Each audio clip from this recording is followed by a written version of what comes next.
Hello and welcome to this reading. It's great to have you here. Thank you for joining me, and I'm looking forward to seeing what wants to come through in this reading. I've had an inkling for the past few days that this is going to come through, so I know where it's coming from. I've also made some notes I've got off to the side here from some visions and messages I received over the past couple of days. I've got the cards off to the side, and yeah, it's going to be really interesting to see what comes through. So for those of you who don't know me, by the way, my name is Dylan. I'm a tarot reader, amongst other things, and I like nothing better than to sit down actually and sit and share messages that come through from various places, usually from different guides that come through for me. And yeah, I always find it really interesting to see what the collective needs to know in these readings. So this is a message, or these are messages from the Fae, or the Fae folk, or the fair folk, or the good people, or the she, or whichever way we want to address them. They have said they really don't mind in this reading and to just get on with it, so here we go. So for those of you who already have a connection with the Fae, probably some of these messages won't be a surprise, or they might be. For those of you who aren't really working with the Fae yet, this could be an invitation for you to connect in with them. And I just heard lack of fear. So there's been a lot of kind of fear projected onto the Fae folk, the fair folk over the years, the fairy people. And I feel like some of it is misplaced. I will say that they're not all light, fluffy, airy beings, and they're all kind of shaking their heads and laughing at that. You know, this isn't like Tinkerbell, for example. They all take many different shapes and forms, but they are helpful. They can be helpful, and they just want to be approached with respect and with care and with reciprocity, they're saying as well. So making offerings could be helpful if you want to start to connect in with the Fae. Personally, I tend to find that they show up as flocks of small birds around me very suddenly, and that's always been a very beautiful experience for me. They've been a very reassuring presence in my life, particularly over the past 5 years, I would say. So, do they want me to start with the cards, or shall I start with what I've already written down? Start with the cards. Okay, I'm going to start with the cards. So I'm going to work with the Tarot of the Hidden Realm, which is a very Fae-based deck anyway. Let's see what wants to come through. What do you want to say to us today? Seven of Wands, and they just said very clearly, you're at the end of your tether, so that's interesting. And what they're showing me is like this very long rope, but it's almost like made of leather, like twisted leather, and it's around the ankle. Now this has been a theme in a few readings that I've done over the past few months on Instagram, and also personal readings as well for clients, where there's been a kind of binding, something tied around the ankle energetically, holding us back, pulling us back. So what they're saying here, the Fae are saying that we're at the end of our tether, and I really like that because we've reached as far as we can go while being bound, is what they're saying. And they've just said it's time to untie the knot, which actually makes me think of a Calandra song, which I think is called Untie the Knot, which is a really good song. Highly recommend Calandra if you haven't heard them yet. Something about being released from ties that bind. This really ties in with a reading that I did the other day on Instagram, actually. They're showing me, like, they'd already showed me something along the lines of like a braided cord over the past few days, which doesn't have to do with this holding back, it actually has to do with connection. They're saying like you can connect, it's safe to connect, and not only are they saying that in terms of being able to connect to them and it being safe to connect to them, but it's also safe to connect with other people. There's something about this braided cord around the ankle that's holding us back from being our true selves. They're talking about us living in our true nature, embracing our magic, letting ourselves be seen. Because this cord, whatever this cord is, has been causing us to hide for quite some time. So the other cords that they showed me, I'll just put this card down for now. The other cords that they showed me over the past couple of days were actually from the heart, and they were, let's say, positive chords. They were helpful, they were clear, and they were strengthening chords. And something about coming home to rest. I just heard coming home to roost as well, so there's something there around just generally coming back to a place of safety within ourselves, coming home to our hearts, which is where this magic resides. I remember hearing a long time ago that we don't see the Fae or elementals with our eyes, we see them with our hearts. So there's something here around heart magic as well. And I could see a chord that was coming from each person's heart and is actually connected down into the heart of the earth. So we could say that's the core of the earth. And these chords go down, and they're reciprocal. They're supposed to be reciprocal. And each person, I was being showed that there isn't a person in the world that doesn't have this cord that connects them to the earth. But some people have a stronger cord, other people have a finer, thinner cord. Some are frayed, particularly people who don't really connect in with nature or don't have their hearts open to nature or to the unseen, for example. But there's something about these chords also being able to braid together with other people's chords. And I feel like although everybody is connected in the world, we are all connected, and we're connected to the earth, we're connected to the animals, to the plants and everything, to the birds. And although we're connected to everything, there are certain braids, certain chords braided together which represent a soul family. And as I said that, I felt to say you will know these people when you see them.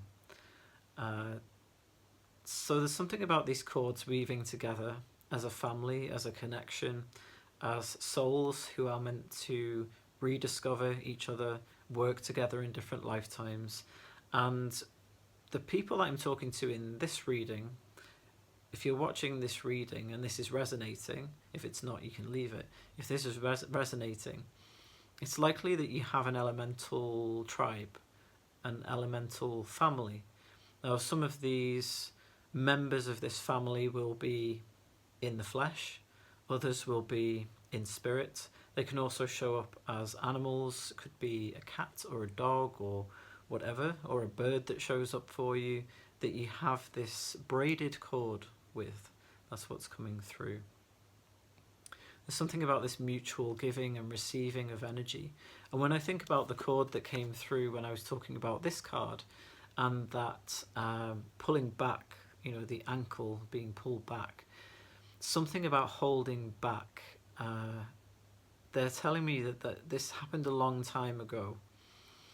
This is something that formed probably many lifetimes ago for a lot of you, where there was something that held you back, whether it was something that someone did, a kind of betrayal, for example, or an abandonment, or a wounding of some kind, or you deciding to cut yourself off from a part of yourself. So this is interesting. What they're telling me now is this has to do with the rejection of magic. That sounds, the way that they presented that then was very powerful. The rejection of magic. And this can happen in this lifetime as well. Sometimes when we leave childhood, for example, we're no longer a child and we're encouraged to leave behind childish things and not believe in magic and not believe in fairies and elementals, and to not believe in the, say, imaginary friends that we may have had when we were younger, and we leave that behind. There's kind of like this death of magic. This is making me think of Peter Pan, for example. Children when they stop believing in fairies, and I think there's something around that where a fairy dies, we don't believe in them. So that's not necessarily true, but it's like bringing this faith back though, and I just heard the fairy faith, and there's a resurgence of this and people connecting back in with the earth and wanting to commune with these spirits of the land, because that's what they are. They're nature spirits, spirits of the land, and they want us to speak to them, they want us to commune with them. They don't want us to worship them. They're not gods and goddesses. They are You could just see them as another race of beings, I suppose. And they're like, that's not quite right, but that'll do as an explanation. So they're pushing me to pull more cards now. What they're saying as well about this card, about being at the end of our tether, is a good thing, because to be at the end of this tether is to be close to breaking it, is what they're saying. So whatever's tied us, held us back, bound us over many years, many lifetimes, there's something that's happening at the moment. And I'm just seeing like if we were to hold a rope like this and someone lit a lighter or a match underneath it, it would gradually burn and we could pull that apart. There's something about a flame, about a spark that's being lit at the moment. This could be lit by something that inspires us. It could be a song, it could be a film, it could be a book, it could be a person. We could meet someone who lights that fire, who lights the flame of recognition within us, and that begins to fray that cord that holds us back. This can be an uncomfortable experience. And they're saying yes, but it's worth it. So that's it's always good to know, because I know sometimes it can feel like we want to ask that question, like, is this worth it? When we're going through the fire, when we're walking through that fire, when we're walking through that dark tunnel and we don't know what's at the other end, or quite where we are, or why we started. And you know, they're saying this is all normal. It's all part of what we came here to do. And now they're saying the more lost you are, the better. And they're saying, if you knew the path, then it wouldn't be your path, because if it's a path that's already there, it's a path that someone else has made, which I've also read in other places as well.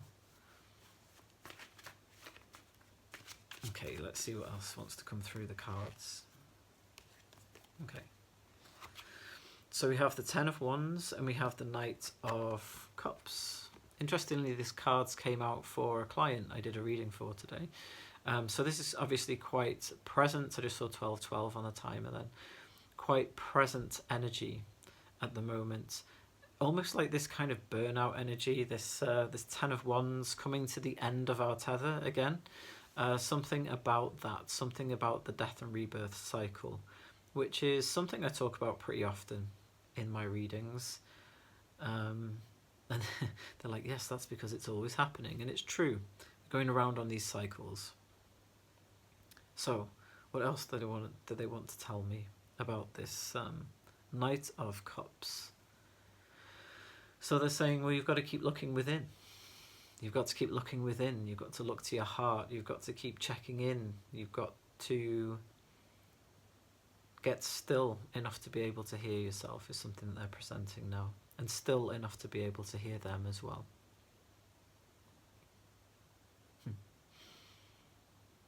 Yeah, what's that song? Listen to your heart, that song. When she's calling to you. That one.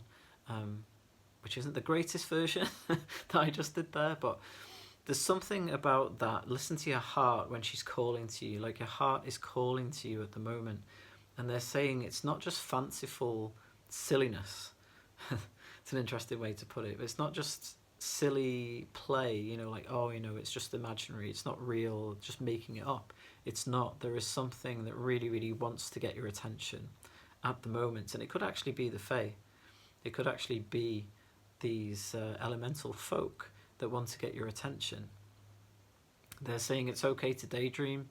If you were that kid in school that was staring out of the window, that's okay. That is you wanting to go home at that time. You were daydreaming. You were wanting to go back to the dreamy kind of spirit realm, let's say.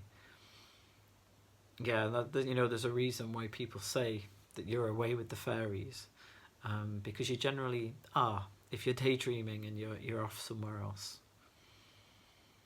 And they're just saying keep dreaming. They know it's difficult, and they know sometimes life on Earth can actually feel like a bit of a nightmare sometimes with everything that's happening in the world. And you know, they're even saying with this card, you can see how tired and worried this child looks, and they're saying, you know, there is a lot of pain in the world. And they're also suggesting now to read the poem The Stolen Child, or you can listen to the song. Actually, Lorena McKennitt did a version of it as a song. And you know, the lyrics to that, or the words to that poem, are very apt at the moment, you know. going away with excuse me, with a fairy hand in hand to escape the pain and the suffering of the world, because it's too much to bear, to understand. Yeah, they're actually saying, like, as often as you can, make it a practice to sit quietly. You can listen to relaxing music if that helps, or listen to the bird song, listen to the wind in the trees, and focus on your heart. It's just like it's quite simple. They're saying it's quite straightforward, quite simple. Just draw all of your focus, all of your energy to your heart during that meditation, during that rest time, and listen. Listen to what your heart is saying. And it might be very quiet because it's not used to being listened to either. And the more that you can do that, the more that it will strengthen. It's like strengthening a muscle. Trees. So I just looked out the window and I was looking at this big tree that's just down the road here. And there's something about trees as well, particular trees that maybe you go to, maybe you have a favourite tree that you commune with. If you don't, then now would be a good time to find one. I move around quite a bit, I travel quite a bit, so I tend to find trees in different places to go and commune with and talk to. And whenever I return to a particular place, if I do return to that place, I will seek out that tree and I will greet the tree, and I will say that I'm back, and usually receive a warm welcome. So again, it's all this stuff that is we're told that this is kind of fanciful rubbish. It's not real, it's just make-believe. But it's not make-believe, it is real. They are real. And they have a lot to share at the moment. So let's pull another card. Drum. Dream and journey. So this is what I was just talking about that daydreaming. What we might consider to have been imagination, and imagination is sometimes seen as not being real. There's something about this dreaming and this journeying and this going to places is what I'm hearing. They're saying go to the hills. I'm not going to sing, is it Iron Maiden? Run to the hills. They're talking about meditation and shamanic journeying. So if you're into shamanic journeying, then go for it. If you're not, then look it up. It might be something that resonates with you. If not, you can just meditate. You can sit quietly. You can actually enter these places through your heart. Visualize a place where you can enter into, under the ground, into a mound or under a tree or something like that, into the roots.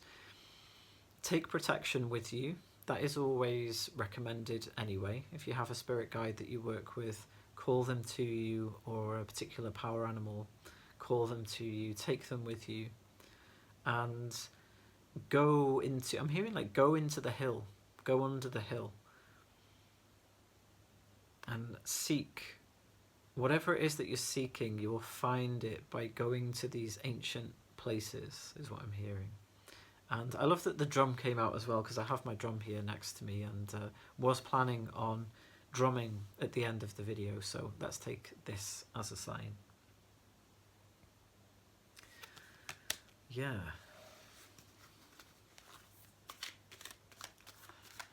Really noticing as well in this card that the child in this card is holding this egg, which I always see as a dragon's egg, close to his chest, over his heart.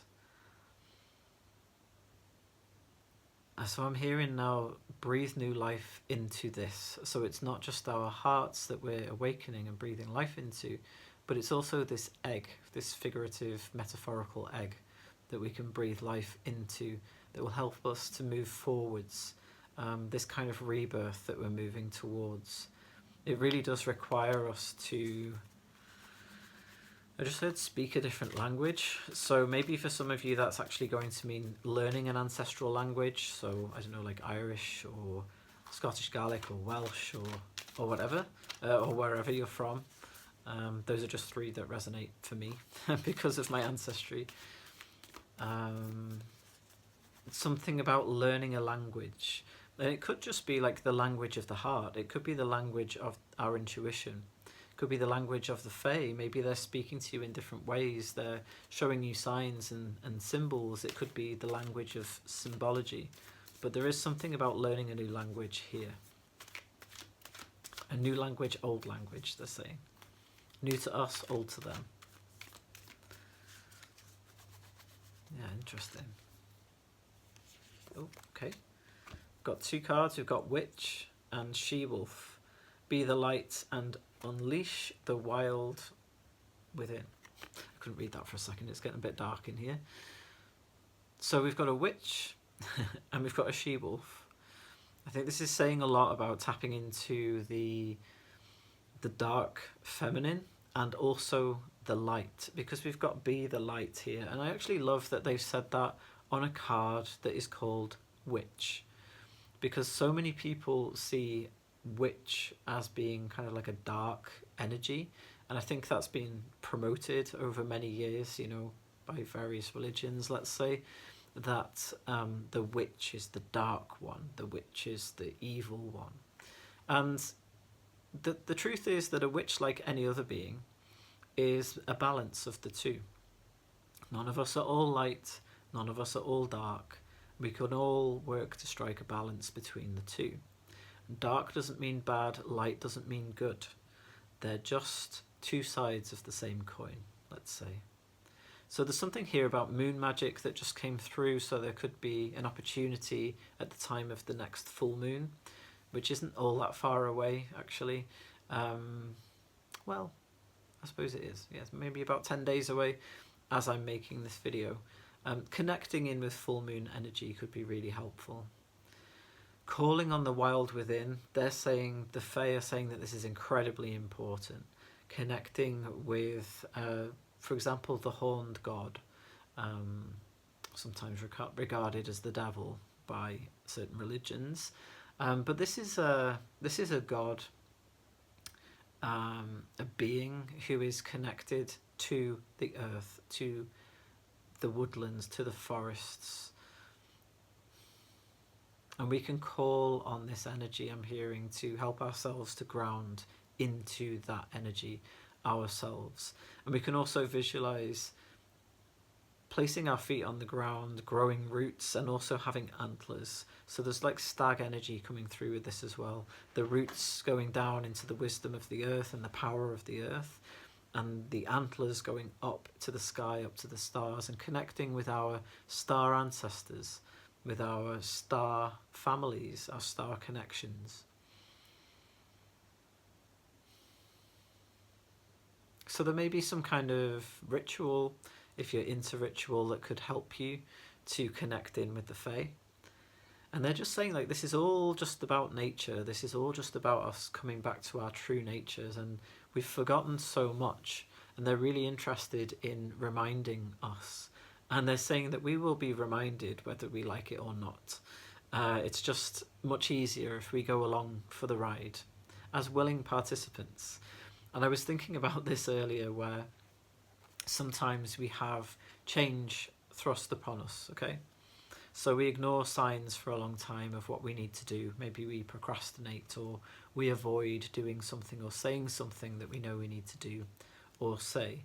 And then we get a whack round the head from spirit, like a tower moment in the tarot, and everything falls apart, and we have to scrabble around and kind of put it all back together again. They're saying it's much better we make the choice ourselves than have these things thrust upon us moving forwards. And I think that really counts for the whole of the human race, really. We could do with bucking up our ideas before we are really, really pushed into making some very difficult decisions. So, yeah, I really like this witch card, actually, looking at that, how beautiful that is with the owl as well. And where I am at the moment, I hear a lot of owls at night, and it's just always a very beautifully, almost like haunting sound to hear. And it always makes me feel connected to the old ways, to the wild ways. And you notice this owl here has branches coming out of its head, so it almost looks as though it has antlers.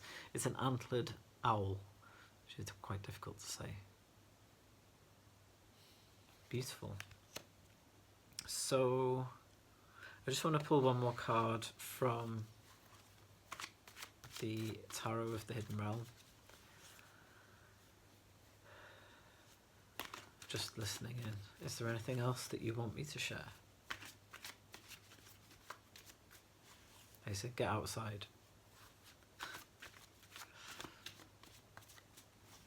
In all ways. Get outside the box, outside of your home, connect with the earth.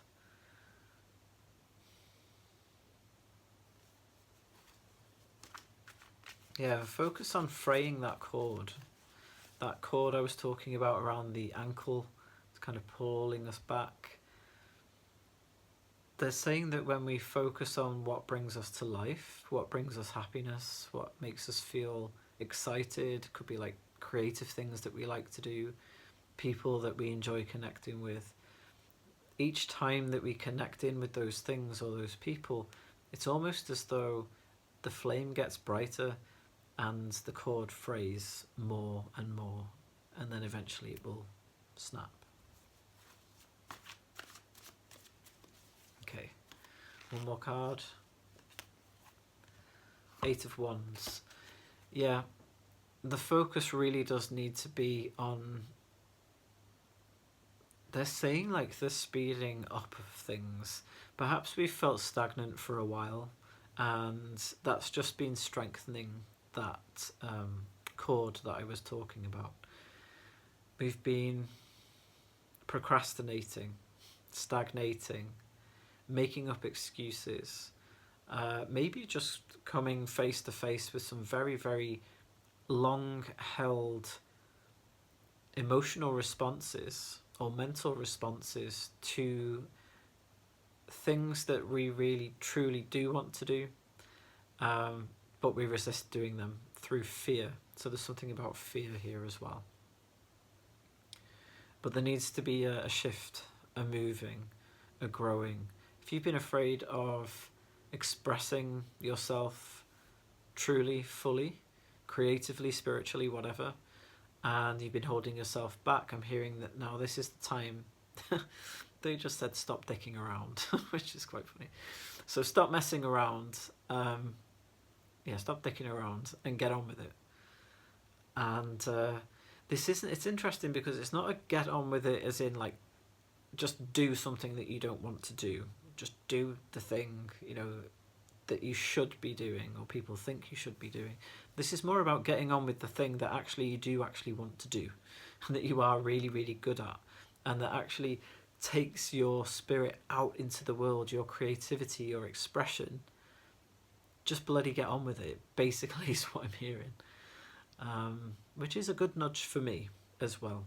All of these messages, well, all of them, most of them usually apply to me. I am a part of this collective because I am here.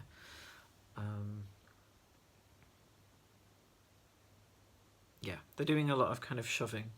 It's almost like baby bird in the nest. I was talking about birds earlier. And come on, it's time to go now. It's time to fly. It's time to do this thing. And yes, we might experience resistance. Yes, we might be afraid. Yes, we might find it difficult. Yes, we might want to hide or cry or run away. But that's where we need to really be kind to ourselves, nurture ourselves and say, I actually do really want to do this. Because I'm afraid and because it makes me a little bit tired to be afraid, I'm going to take good care of myself. I'm going to eat well. I'm going to get plenty of rest. I'm going to do the things that bring me joy. I'm going to get fresh air. I'm going to go for a walk. Any of those things could be really helpful. So with that said, I'm just going to see if they have any closing messages. Okay, they said, nope, we're done. So good. But do ask them. Do reach out. Do connect with them if you don't already. Or if you've lost that practice, maybe it's something that you used to do. Maybe even as a child. Reconnect is what I'm picking up on. Reconnect. It's time we all pull together.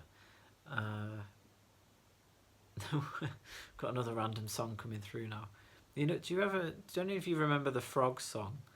Bomb, bomb, bomb, aye, aye, bomb, bomb. Something like win or lose, sink or swim. And we all sing together. I think it is something like that. So there's something about a tone and a tune and a frequency. That's it. That's the word I'm looking for. There's something about a frequency, a shared frequency that we need to get back to. Yes.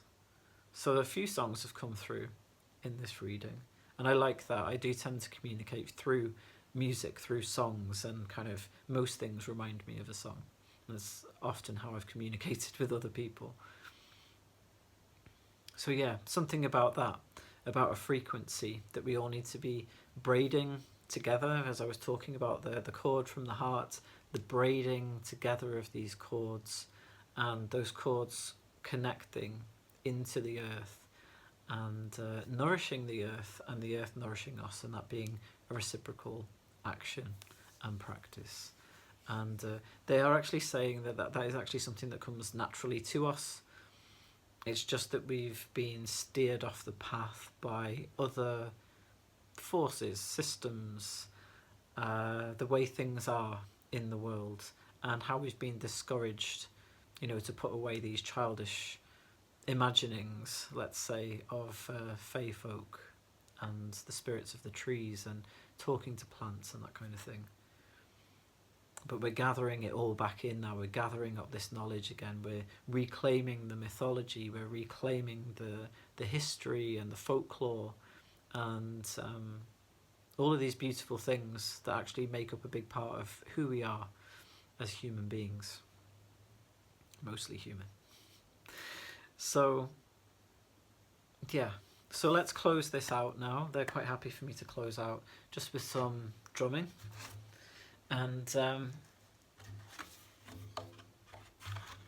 I'll speak to you again another time. Thank you for listening. Sending you all much love. Bye bye.